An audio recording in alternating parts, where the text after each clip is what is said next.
ఏమిరా నువ్వు కూడా అక్కడ నువ్వు అయింది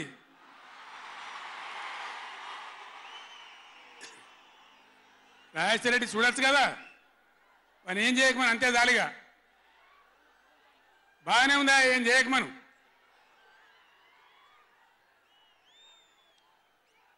ఇరవై 24 ఏళ్ల నుంచి పక్షిలాగా తిరుక్కుంటూ నేను మొత్తం రాష్ట్రానికి చెప్తా ఉన్నా ఇటు కృష్ణ కావచ్చు అటు గోదావరి కావచ్చు నీళ్లు లేకపోతే మనకు బతుకు లేదు ఆ ఉన్న నీళ్లు కూడా సరిగా లేకపోతే బతుకులు వంగిపోయినాయి ఇదే నల్గొండలో 150,000 మంది మునుగోడు దేవరకొండ ఇతర ప్రాంతాల బిడ్డలై ఫ్లోరైడ్తో నడుములు వంగిపోయినాయి చివరికి ఈ జిల్లాలో ఉద్యమకారులందరూ కలిసి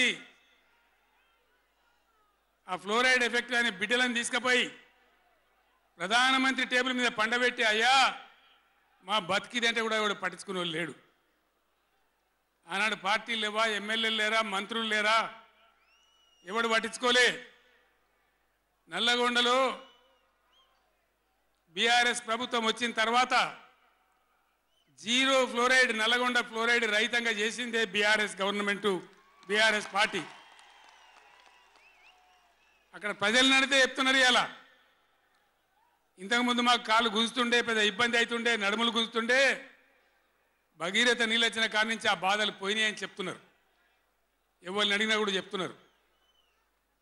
ఏనాడు ఏ నాయకుడు పట్టించుకోలే ఇప్పుడు జరుగుతున్నది ఏంది ఈ సభ పెట్టింది కొంతమంది సన్నాసులు తెలివిలేక వాళ్లకు వ్యతిరేకమని అనుకుంటున్నారు నేను ఒక్కటే మాటలో జరగవలసింది చెప్తా ఉవ్వెత్తున మనం ఉద్యమంలాగా ఎగిసి పడకపోతే మనల్ని మనం కాపాడుకునే ప్రయత్నం చేయకపోతే ఎవ్వడు కూడా మన రక్షణకు రాడు మీరు ఈ మాట రాసి పెట్టుకొని మీ గుండెలలో ఎవ్వడు రాడు ఆనాడు ఫ్లోరైడ్ నాడు ఎవడు రాలే ఓట్లున్నప్పుడు వస్తారు నంగనాచి కబుర్లు చెప్పి కానీ తర్వాత ఎవడు రాడు ఓటు గుద్దినం గడ్డకెక్కిందంటే మన ఈపుల గుద్ది మనని బొందలు నూకుతుండే తప్ప ఎవడు రాలే